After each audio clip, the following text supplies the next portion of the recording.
The bottom board of the beehive serves as a floor of hive and sits between the hive stand and the brood box. It provides an entrance and exit for honeybees. To avoid the attack of wax moth and other pests, we have to clean this bottom board weekly once.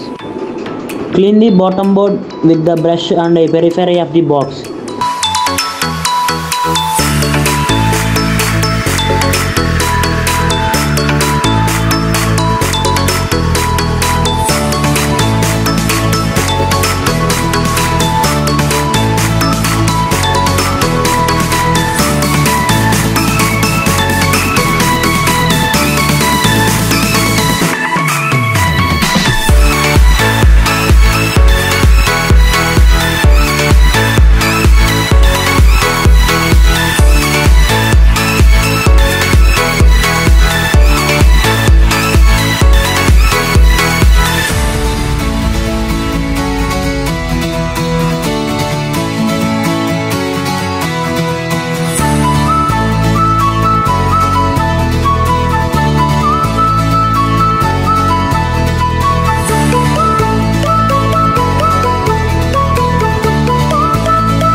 And clean the ground around the box to prevent the ant attack.